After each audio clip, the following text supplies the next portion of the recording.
Devaria is a graduate of Vellore Institute of Technology. Abhinav is MPP candidate at Sciences Po, Paris. He previously worked as a health innovation consultant at a George Institute of Global Health and was part of strategy team at NephroPlus, India's largest chain of dialysis centers. An avid policy enthusiast, Abhinav is closely following the developments in mental health policy spaces in different regimes around the world and is excited about the potential of digital health to transform mental care deliveries. We welcome you, sir. Now, let me introduce you to IISPPR a little bit. Organizationally, we strive to serve the people in the most humane manner. To serve a wider spectrum of people in society, our organization aims to offer aid to all. In a nutshell, we wish to safeguard and promote economic, social, political, and cultural justice for every human being. In order to achieve sustainability, we endeavor to achieve a holistic approach which encompasses not just human, but nature, animal, in short, all living and non-living beings, which contributes to culture, development, and preservation of the earth. The beneficiaries of our program gamut from children to elderly, orphans to parents who are childless regardless to their religion or race. We are perpetrated to encourage education for all the children so that they can break the shackles of poverty. Education and empowerment of women is our precedent. We intend to create a country where no one goes unnoticed through the wholesome economic growth. We believe it is our duty to ignite and motivate government and people to create policies that are good for everyone by writing articles, publishing journals, translating and using other media. As we strive for a healthy and sustainable future for everyone, as a humanitarian organization, we aim to reach the remotest area of the country to assist those affected by natural disaster. Radix Educational Trust strives to extend its reach throughout India. So thank you so much, everyone. Now I would like to ask our guest, Abhinav Devaria, sir, to enlighten and guide us on how to get scholarship and admission in master's program in public policy at Sciences Po, Paris. Over to you, sir. Hi, thank you, Deepika, for the introduction. And don't call me sir, please. I just go by my first name. Okay, so I see we have 34 people. Okay, not sure, Deepika, if you could just help me with some structure on it, or should I just I have prepared some structure, should I just go along with it? Yes, sir, sure. Okay, sure. If you want, you can share the PPT as well, if you have. I don't have any PPT. I just thought no problem, sir. Yeah, so, okay, so first thing I want everyone to know is that how, if you want to apply to a course in Sciences Po or LSE or anywhere, the first thing you have to see is you have to look within what you want to do and what is your strengths and what is your profile. Right, so even though I applied for MPP, but I will explain why I chose MPP. But not everyone has to apply to MPP because I see there are around 40 people, so different people will have different interests and profiles. So first thing in application process that I want to focus on is that you look at what your interests are. Are you more interested in working in international relations? Are you more interested in working for diplomacy, or are you more interested in working in the domestic circle? Do you want to work for international organizations like WHO, MSF, or do you want to work for Indian Health Ministry? Or you want to, depending on that, you can choose the course. Now, what is public policy? Not everyone is suitable for public policy because if you have worked, for example, in corporate sector, which I did, but again, I'll explain why it was suitable for public policy. You've worked in corporate sector and your goals are not to get involved with the policy making, or if your goal is not to get involved in creating policies that are implementable at national scale. And if you're more interested in, for example, working on sectors which can probably work better if you have knowledge of some specific tool sets, then instead of public policy, you can just go for a specific course which is more suitable for your interest. But where does public policy come in, and what is public policy? So public policy is all about policies, framing policies, implementing policies, and also executing them. So there are three steps. One is that you assess that, okay, is there any need for a particular policy? Once that need is justified, then you frame a policy, right? But after that, you have to implement that policy. Now, how do you implement this policy? The one that you can just implement in your organization, or you can just implement in the areas that you have control over. But at the same time, or second way is that you can apply through government, through legislation, through circulars, and there are different ways to apply policy through government channels. So that's the second. That's the implementation. And third is execution. What is execution? Is like once you have framed and that policy has been passed by the government or the relevant organization, it has to be implemented, executed, right? That the policy might have good intentions, but if you don't execute it well, it might just become a disaster, right? So these are the three processes.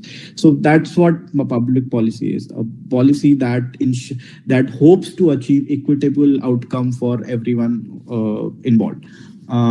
Now, what does Masters in Public Policy do? So Masters in Public Policy is basically teaches you tool sets that are required to understand the need for public policy, how to frame a public policy, how to understand existing policies and their impact and their positive impact, their negative impact, understand the legislative process of implementing policy, and also provide you tools for creating an execution framework. So that's what Master in Public Policy teaches. Now, what is the profile that suits public policy? Public policy, compared to other master courses, you don't need a very specific profile. For example, myself, I worked for 2 years in a consulting firm, 3.5 years in corporate strategy, and last 1 year in a research institute. So but all of those experiences were related to healthcare sector. So my story was that, okay, even though I have worked in corporate sector most of my life, it always has been related to health sector, and health is an integral part of public policy framework. So I thought that my story was that, okay, I have worked in healthcare sector, and I want to, even though I have worked on the execution side through corporate sector, I want to get involved in the policy framing process. So an ideal profile would be that if you have showed a commitment to policy work, and it doesn't have to be something major. For example, if you are just involved in, let's say, through your college, if you are involved in some volunteering for an NGO, so a lot of you are involved as an intern, I've been told, with the institute itself. So if you've been involved as an intern, or if you have done some work, where volunteering work, or if you have done some work even in an private organization, but if that organization does the work in the field of, for example, healthcare access, or if it works in the field of increasing digital payment access, anything which helps, reach the benefit of government initiatives or private initiatives to different strata of society, then if you have worked in those kind of initiatives, or if your bachelor's is in a course which relates to some of these initiatives, then I think that's a very good profile for public policy, and you should go ahead and apply. Now, that is all about the course selection. That one, you should assess your strengths and your interests before even you decide to apply to public policy. There might be other courses which might be suitable. And after that, if you have assessed that, okay, you are suitable for a public policy course, you can just go and apply. Now, second part comes is when should you begin the process, and how should you go about it? So ideally, you should always begin the process as early as you can. If it's better, you can apply you can start working on your applications around June or July, because it's a long-term process. So it's better to start as early as possible. Why? There are two reasons. One, most of scholarship deadlines get over much before your application deadlines. So you have to keep two deadlines in mind: scholarship deadlines and application deadlines. So so scholarship deadlines are always much earlier than the application deadline. So it's better to start as early as possible. And second reason for starting early is that when you write an SOP, or when you write when you write other documents. So for example, you have to prepare your CV, and there are other scholarship documents as well. It's not a one-day process. It takes, you have to write SOPs multiple times. You have to get it reviewed by your friends. You have to get it reviewed by alums of the university. It's better to get as many voices as possible on your documents. So that process can take time, right? It can't be done in 1 week. So it's better at least to give 4 weeks to 6 weeks to this whole process of writing the SOP and getting it refined. There's only one word for perfect. If there's only one way to get a good SOP, is that just write, refine, write, refine, write, refine. That's the only. It's a very iterative process. So you keep doing that. Now, once you have decided to apply and you have started on time, what do you do? So what is an SOP? SOP is basically, it's called statement of purpose. And what is the purpose of SOP? SOP's purpose is to convey your motivation to apply to the course and what makes you an ideal candidate for the course. Now, different universities have different word limits.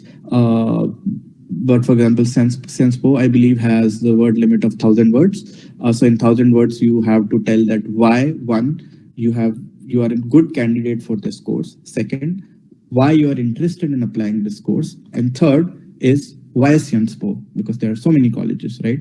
So and it doesn't matter if it's SensPo, LSE, Harvard, every SOP has basically 3 basic elements. One, explain why you want to apply.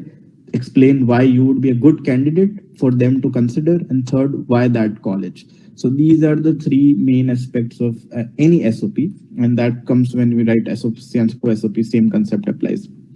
Now, how do we write a good SOP? So there are a few things that you need to keep in mind. An SOP is not a CV or resume. An SOP, you don't repeat what you have said in your resume. Right? A lot of people make this mistake. They just say, hey, I worked here, then I worked here, then I worked here, and then I worked here.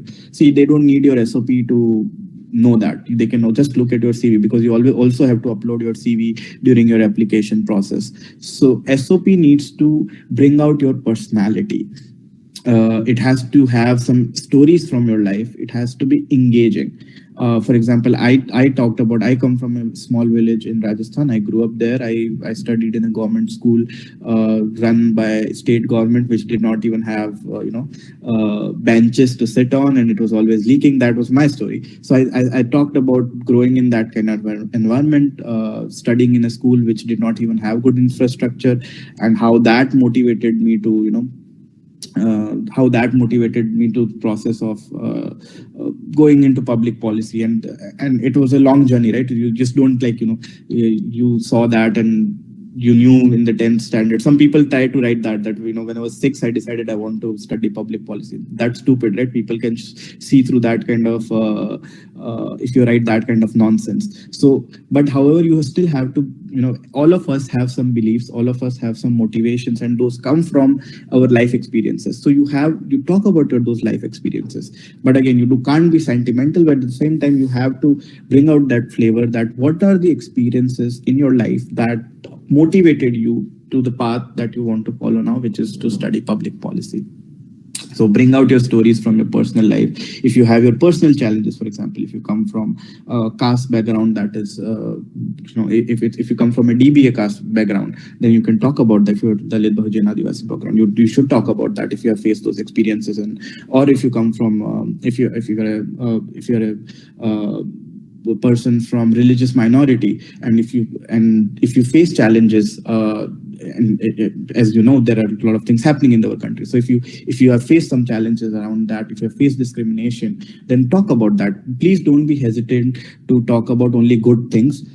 Please, because the public policy is all about friction, and it's all about challenges that you have faced and why you are motivated. So do talk about experiences from your life. Do talk about things while working. You might have started working, or if you have done some projects in college, talk about learnings from what motivated you to do those projects, and what did you learn, what are the things that you realized were missing while working. So talk about all of these things. It's very important. So a good chunk of your SOP should be focused on you as a person rather than you as a person who did some work. No, you just bring out your personality there, bring out your challenges, bring out your and connect your personal challenges with the broader challenges of your community and country, right? If I studied in a school which has poor infrastructure, it was not just my problem, right?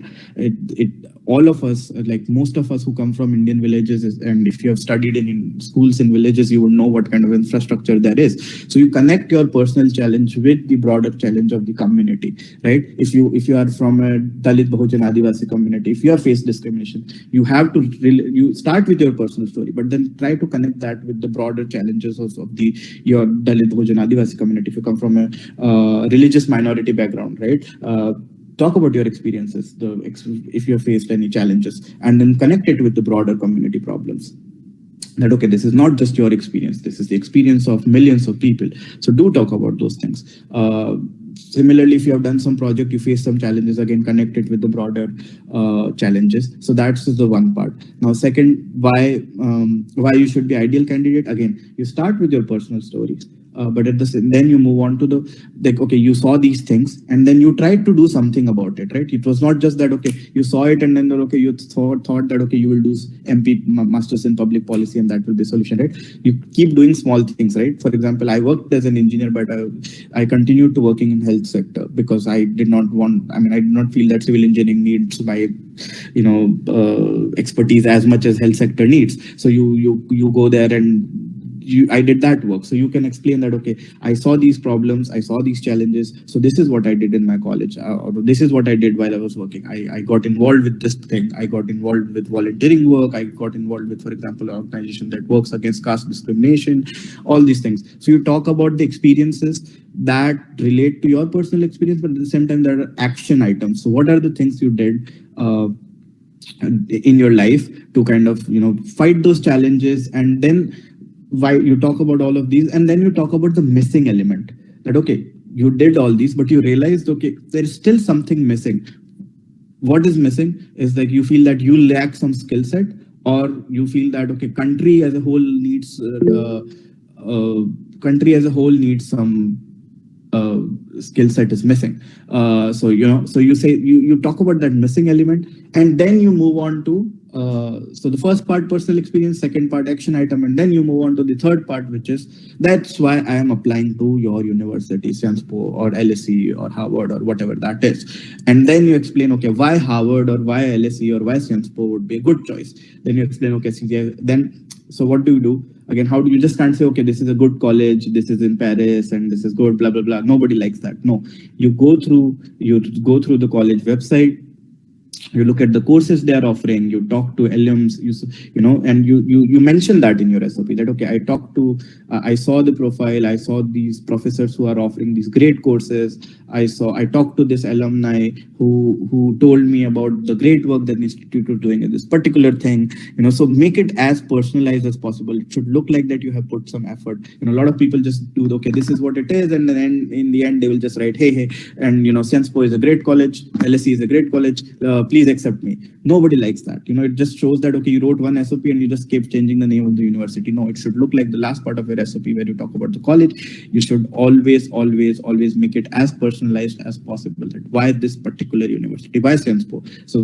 what is the strength of SDGs? SDGs is located in the heart of Paris, so you get a view, and in the heart of Europe, so you get a view of, policy making in EU context. It's very centrally located, so you can work.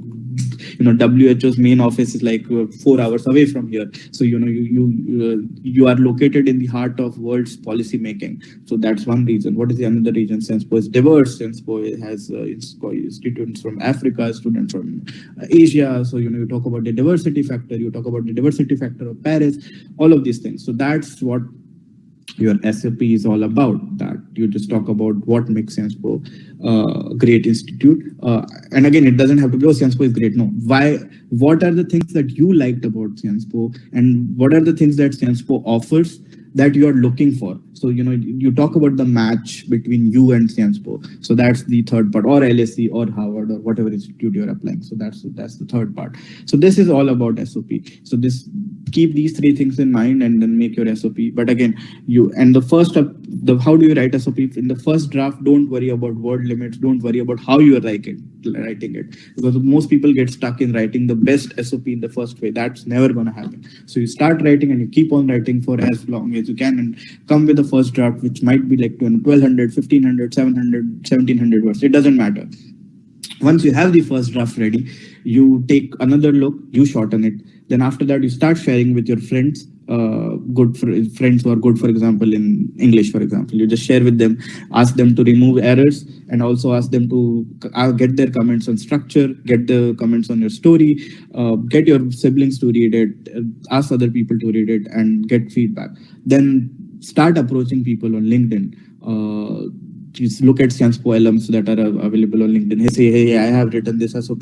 Would you be willing to take a look at my SOP? That's what I did, and that's what most people do. And you write to 10 people, 2 people reply, and these 2 people will give some comments. If you know someone from your personal network who have studied in college, connect with them. But get as many views as you can from these alums, and get feedback from them, refine it, get feedback from them again, get feedback from some other person, refine until you feel it's perfect. Again, you will never have a perfect SOP. Keep deadlines in mind as well. But until it feels like a good SOP, keep refining it. So that's on the SOP. Similar thing for any scholarship related document as well. So sometimes some universities, for example, Sciences Po, ask for a personal statement if you want to apply for scholarship also. So they are very similar to SOP. So again, for that also similar comments apply, that you talk about your experiences and then bring in the element of why you need financial assistance, or you can explain your personal background, and you can also say that, okay, these are I feel that without scholarship I won't be able to pursue my dream, and bring in that need factor in that. So that's similar factor. Again, talk to people who have got that scholarship and keep refining it. So now Sciences Po offers institute itself offers only one scholarship. It's called Emil Butmi. That's the scholarship I have. Deadline for that keeps changing every year. I think this year deadline was 30th November in 2021. So you have to apply your application and scholarship application both before 30th November. But it might just change next year again. But this year it was 30th November. So Emil Butmi, it's not a fully funded scholarship. Amount can vary. Some people get 25%, some people get 50%. I got 66%, but the amount varies. So that I have 66% tuition fee waiver on the scholarship. So that's one part. So that's Emil Butmi scholarship that is offered by Sciences Po. Another scholarship is offered by French government. It's called IFIL scholarship. Again, the way that works is that you first apply to Sciences Po, and then you tell them that, okay, you are interested in applying in for IFIL scholarship as well, and you'll have to check for eligibility criteria for IFIL. But I think it's if I remember correctly, the criteria is that you have to be younger than 25, and you should not have got any other scholarship from French government. And I think so these are the mainly 2 criteria. So you apply to Sciences Po, and then Sciences Po will send your application. If they feel that your application is worthy, they will send your application to French government, who will approve your scholarship. Now, IFIL is not a tuition fee waiver scholarship. It does not cover your tuition, but it provides you a monthly sum of around 1,100 euros that you can use for your personal expenses. And also IFIL also provides to and fro flight ticket from India. And if you are an IFIL scholarship holder, you get priority in housing, in French government student housing, and also your visa fee also gets waived. So IFIL is a really good scholarship. Emil Butmi, that is offered by Sciences Po, so that's why you don't get a lot of French government benefits that you get along with the IFIL. So, but ideally you should apply for both scholarship to maximize your chances. So these are the 2 scholarships. Then there is another scholarship called Char Pak Scholarship. Again, the criteria is that I think you have to be younger than 27, and you should not have work experience of more than 3 years. So Char Pak is offered by French ministry in India. So you can apply to Char Pak scholarship as well. Char Pak is, I think, fully funded scholarship. You don't have to pay for anything. So you can apply to Char Pak as well. I did not apply to Char Pak because I was not eligible. I had work ex of more than 5-6 years. But you can check on the website, just Char Pak scholarship, type it, and you can just check and you will understand the eligibility and process.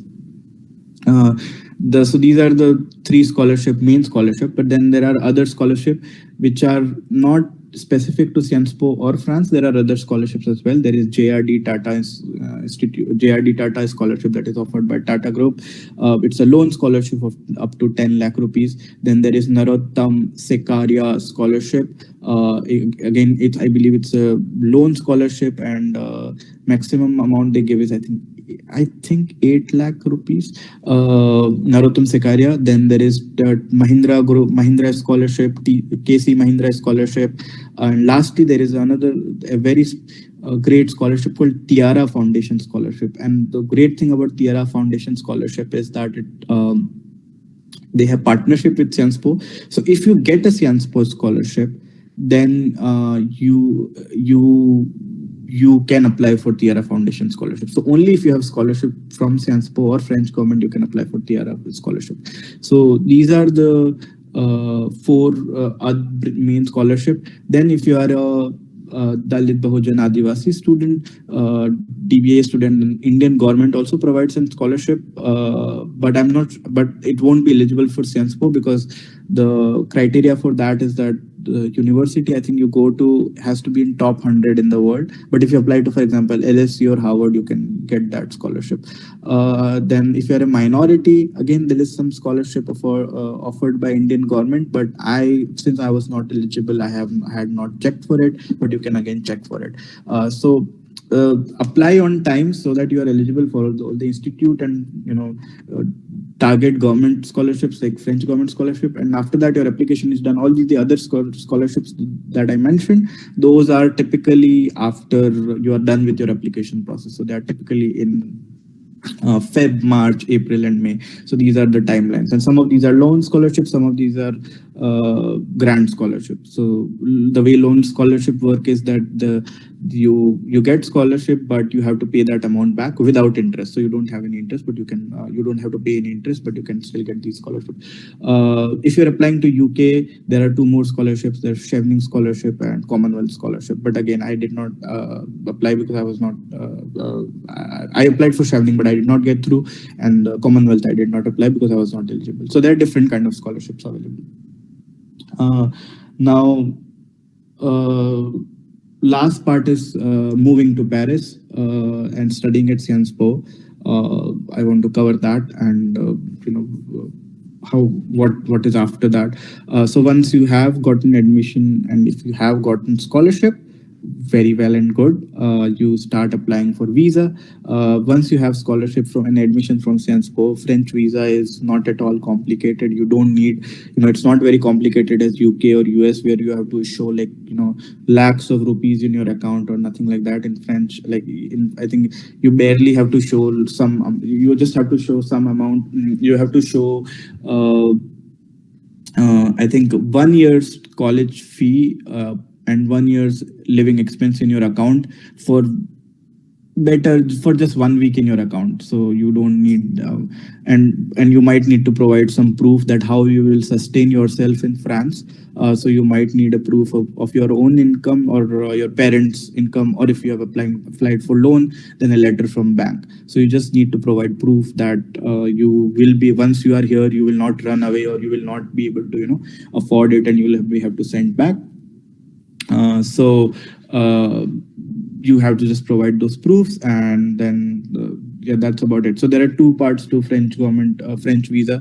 One is Campus France interview, and then second is VFS. So Campus France is when you have 1 hour interview with this representative of Campus France. You share all the documents they ask for, and then you explain why you want to go to France and all that. And you also have to pay some fees, like around 16,000 rupees. But if you have IFL scholarship, you don't even have to pay that fees. And after that, you have to go to VFS and you give some documents that they ask for, and you get visa. And it's very straightforward process. For me, it took me only one. Campus France took me some time, but like after I went for my VFS appointment, it took me just 1 week. So in total, the whole visa process took me 1 month. But the visa process is much later. You do it after like probably in around July. So that's when I did it. And then once you move to Paris, again, if you have scholarship, you will most likely get student housing either by French government, or there is another thing called Cita International where I live right now, which was provided to me by Sciences Po. So it's much cheaper and cheaper than having your own place outside, right? And there are other student housing option available as well. They are called foyer. So you can apply there and you can get living expense. Everyone thinks that Paris is costly, but if you are smart, you shop at right places. You go to right supermarkets, and there are ways to. So you can manage your expenses pretty well. You can live in Paris probably in 700 euros a month, which is around 56 to 60,000 rupees. And you can get part-time jobs. You can work here for 20 hours, up to 20 hours. But again, if you don't know French, it might be harder to get a part-time job. I have one job in the university itself. I work few hours there, but a lot of people work as babysitter and all that. You can cover almost 50 to 70% of your expense through that. And if you're a student, you get very cheap food from French government. And especially if you have scholarship, you get like this very great meal in 90 rupees. So €1. So just 90 rupees. It's cheaper even in India, actually, even than India, to have that kind of meal. So you can sustain through these. So you can very well manage your expenses, even if you do. So even if you're worried that expenses are too much, don't worry about it. You can manage it once you are here.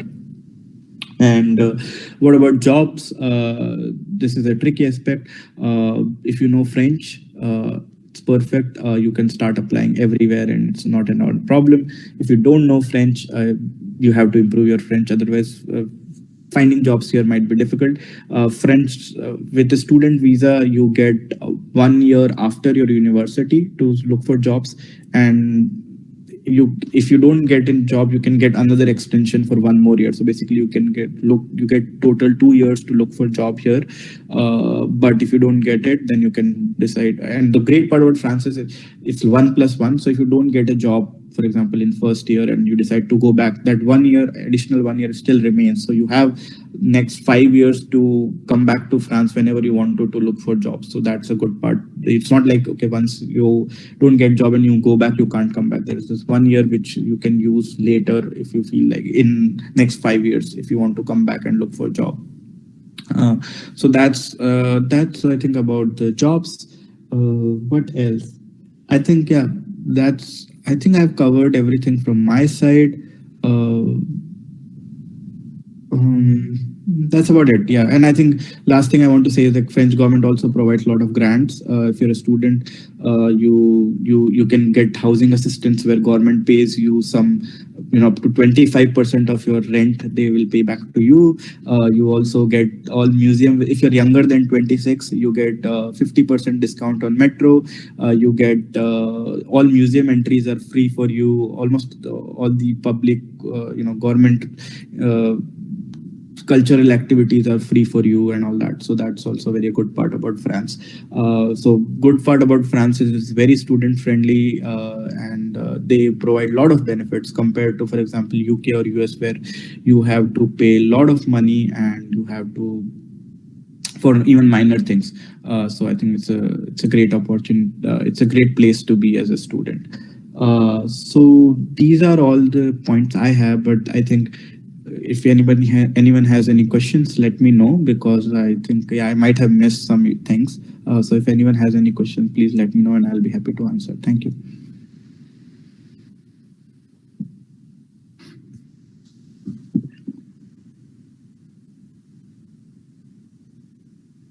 Is anyone there? You can start the question Q&A.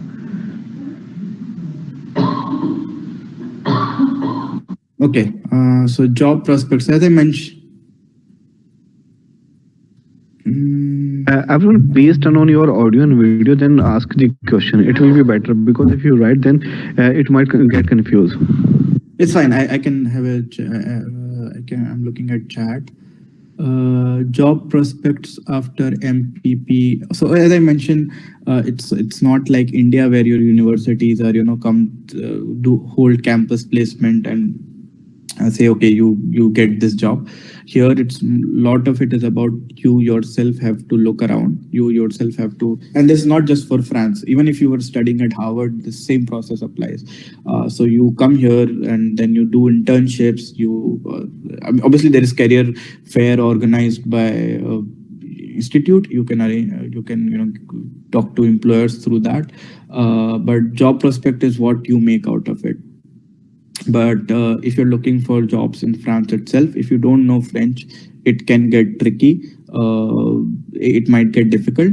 But then again, you can apply to other places, for example, in Switzerland and Netherlands and all the other places. But again, it's harder to get job through that network. So job prospects are what you make out of it. But again, that's applicable for all foreign universities that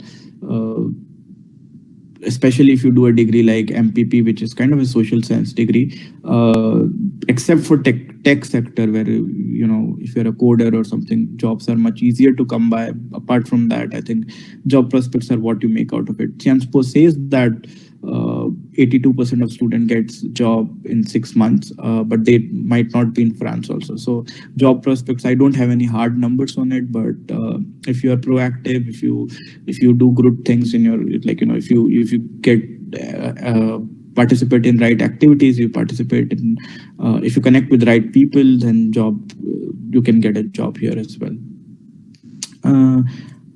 How intend to finance your study? I don't understand. I did not have to answer this question. I don't know. I had a question regarding how to write about how I intend to finance a study. I did not have to answer that question, so I'm not sure who is asking you to write this question. Am I audible? Yes. Yeah, so actually I applied to a university in London. So they asked me few things. First is area of interest. So that was close to the SOP that you said about. So that is figured out. Second thing they asked was, how do you intend to finance your study? So how do I say to them that I intend to finance my study by ongoing research? Yeah. Was that asked by the university or was it asked by the university? Which university was it? Yeah, it was Queen's University. Okay, I don't think I don't think that would be a question that makes or breaks your application. It might just be an administrative question. So you can just say that okay, and you don't need to have a final answer. You can say that okay, hey, this is my saving, and this is this is my saving, and this is what my parents are able to support me, and I will look for a bank loan as well, and say that I will also try to supplement my income through part-time job. But you should always clarify that even if you don't get a part-time job or even if you don't work, you will be able to finance. So part-time job is a nice thing to have, but all universities insist that you should be able to sustain yourself even if you don't do any part-time job. Thanks a lot. That helps. And second thing I was asking is that is this application process more or less same for the masters and the PhD students, or is something different? No, PhD is much more. No, PhD is completely very different. I am not very familiar with PhD process, but I think PhD is much more about again, and also depends on countries. I think for UK, for example, it might be very similar. But for example, in France, you will have to just find a professor and talk to them, and they recommend you for a PhD, and then you have to send a research proposal and all of that. So, and some universities insist on SOP as well, but PhD is very different and depends on university to university. Different universities have different process. Sure. Thank you. But for all masters, this is more or less same, irrespective of the country. So thank you for your questions.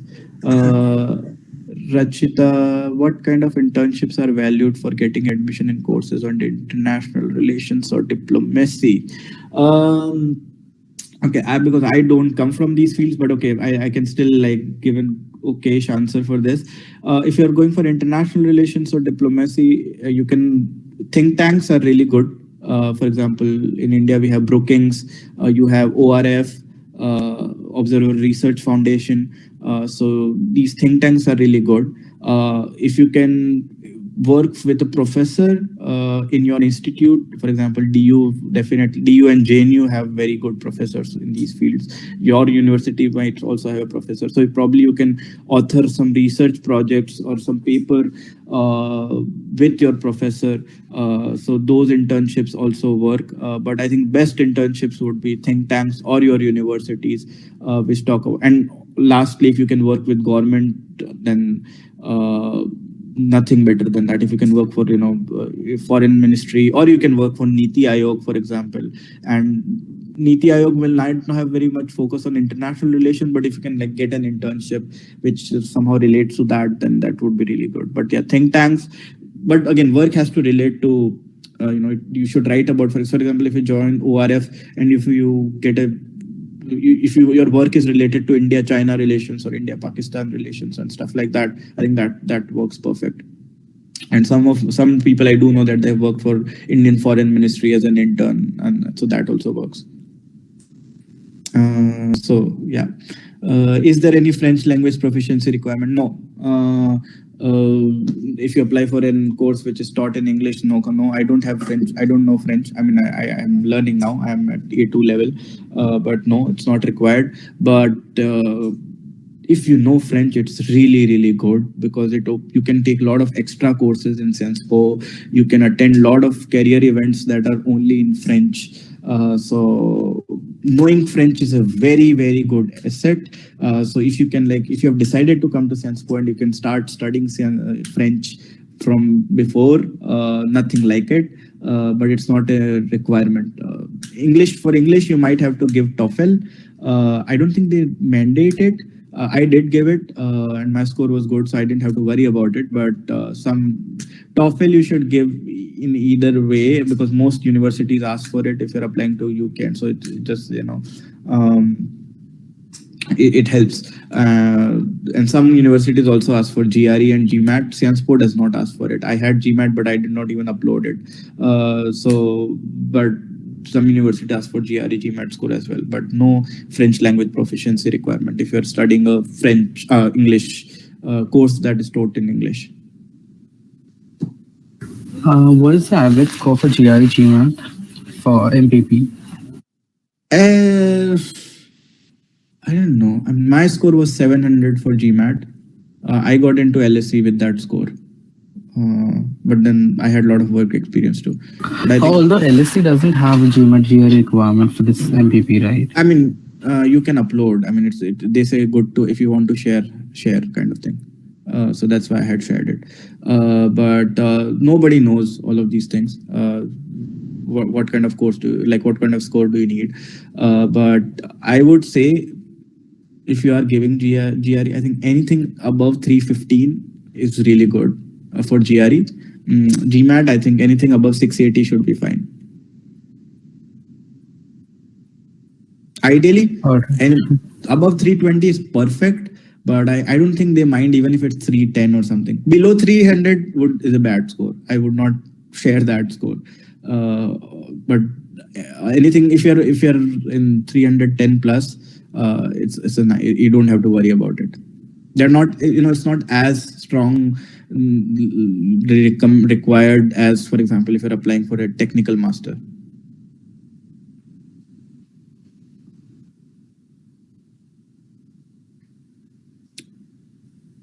Any other questions, guys? Folks? Thank you, Abhinav. You're welcome. Yeah, I have a question. Please share two things. Asmita, you were saying? Yeah, Ashmita, just 1 second. Yeah. Ashmita, go on.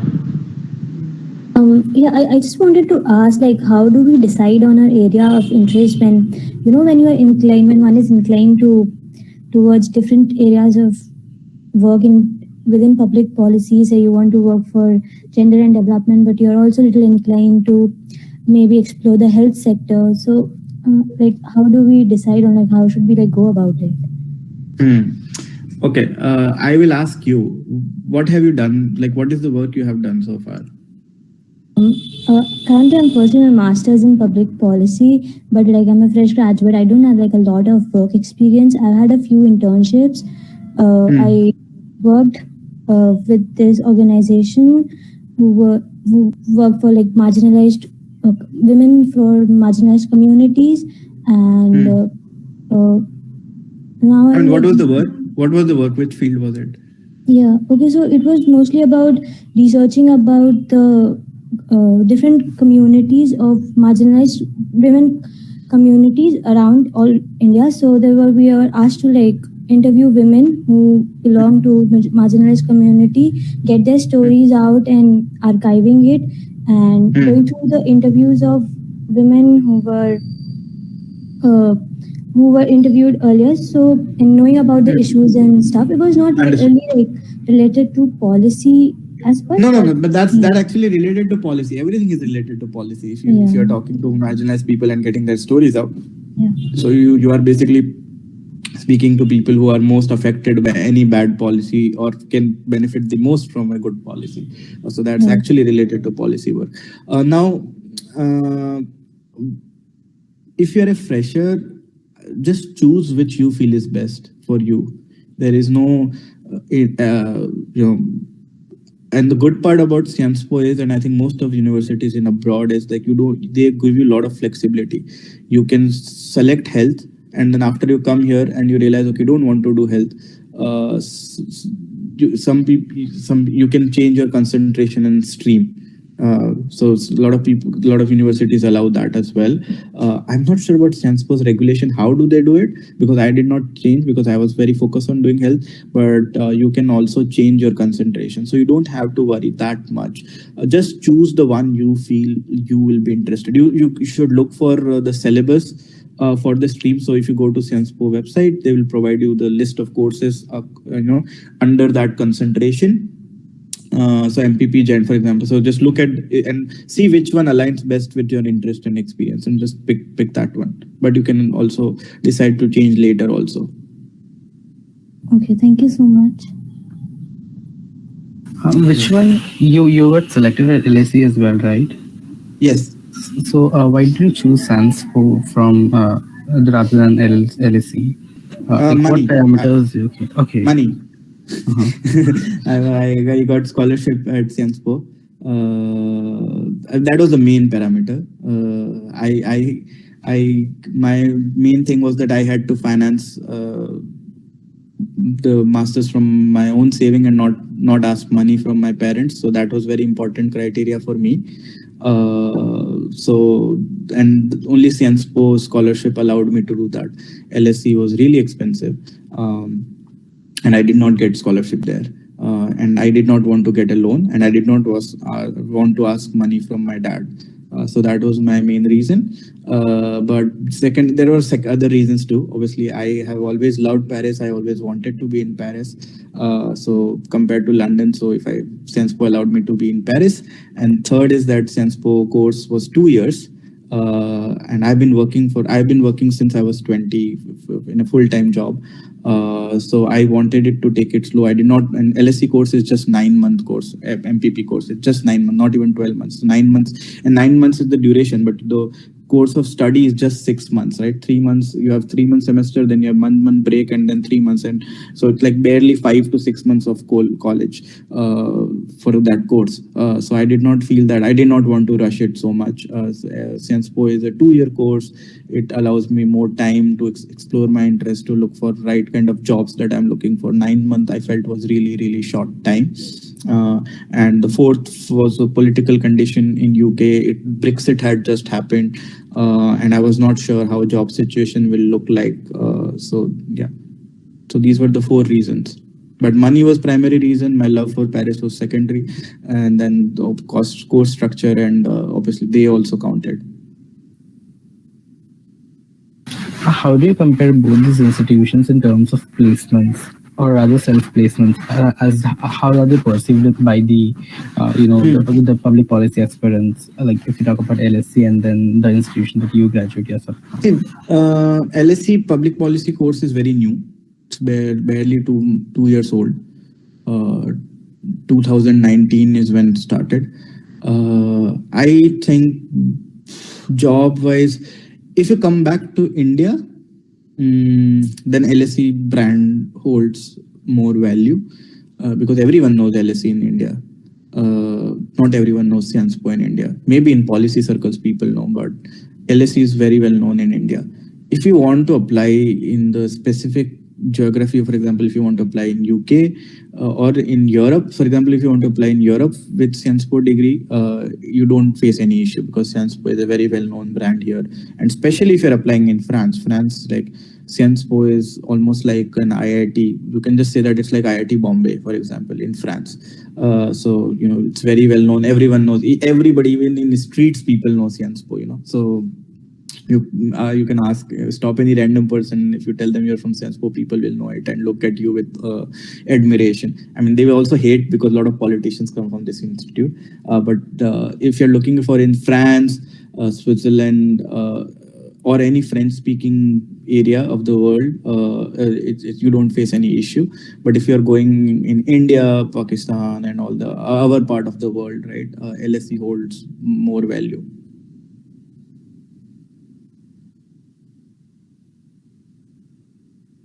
Did I answer your question right, Shreyas? Yes, absolutely. There are some hybrid programs as well, right? Like MPP plus MBA that they offer. Like I saw this program at the Harvard University, which offers MPP plus MBA. I think it's of 2 years. So no, 3 years. It's a 3 years course. Okay, I see. Yeah. So what is your perspective on these courses? Because you appeared for the GMAT as well, right? Yeah. This is one of the requirements for that course. So. Yeah. So I started with actually plan to do an MBA 2 years ago. That's why I thought Then I realized that I don't feel like doing an MBA. I just didn't align with my value. So that's why I did not go for an MBA. So even though my profile was actually much more suited for an MBA than an MPP. A business analyst, right? I saw your LinkedIn profile. So. Yeah. What do I think of them? It depends on how much money do you have, to be honest, because it's very hard to get scholarship for these courses. I think they're good, but again, and if you're a fresher, it's fine. Doesn't matter if you work for, if you study for 1 extra year. For me, because I had work experience of 7 years, 6.5 years so far. So it did not make sense for me to spend 3 years in an institute.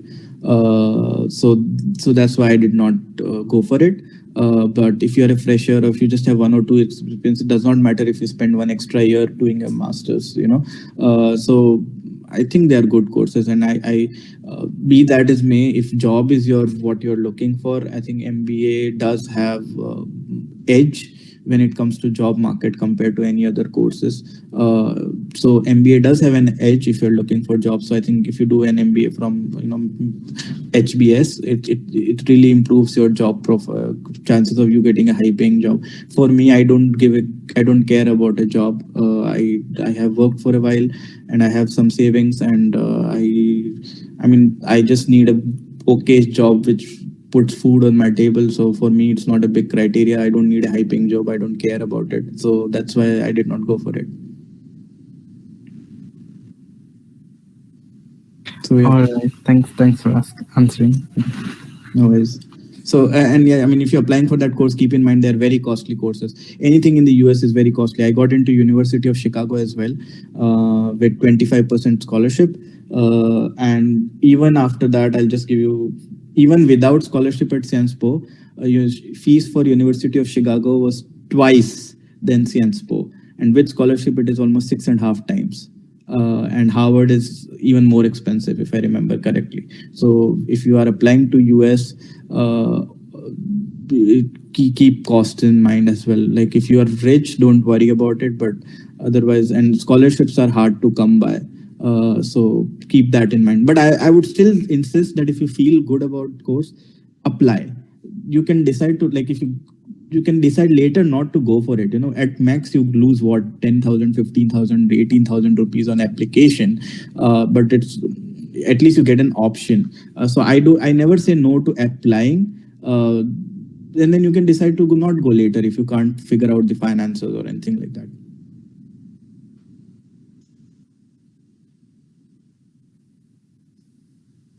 Yeah. Any more questions, guys?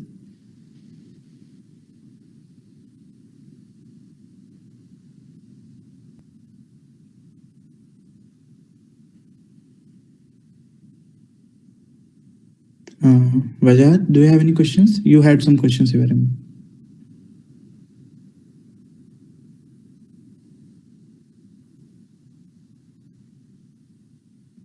Hello?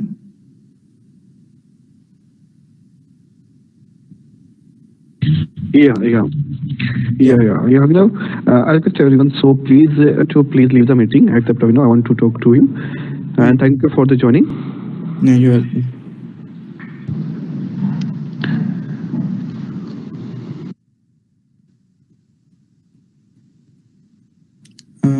So,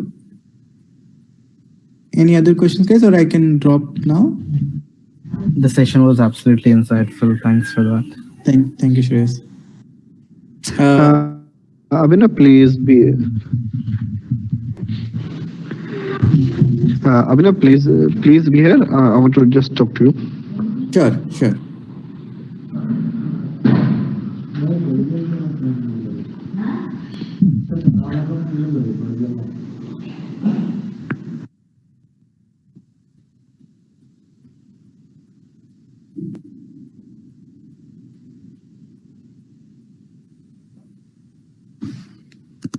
Vajat, sir, we can check out, right? Abhinav, I request you please share your CV and yeah. Okay, yeah. CV and what? Abhinav, I request you please share your CV and SOP. SOP I don't want to share in public. So if somebody is applying, you can ask them to get in touch with me. So I don't want to share SOP publicly. Okay. CV I can share. SOP I won't be able to share publicly. But if somebody is applying, please put them in touch with me. Okay. I will share your profile to everyone. Okay. Yeah. Please share your CV. Okay. Okay. I hope it was helpful, and if you can share. Yeah, I will give you the link of your profile to everyone, so that there might be anyone who has recorded the video, because I am in the hospital, so I was not able to. I'm really sorry. And I think there is the network issue. My voice not be able to hear you clearly. It's fine. You take rest. So if somebody has the link, please share with me. I would really appreciate that, so that I can share with other people who reach out to me. Thank you so much. Thank you all. Hope you have a great day. Abhinav, I request. Yes. Okay. Thank you, everyone. Thank you, Abhinav. Thank you. Yeah, we.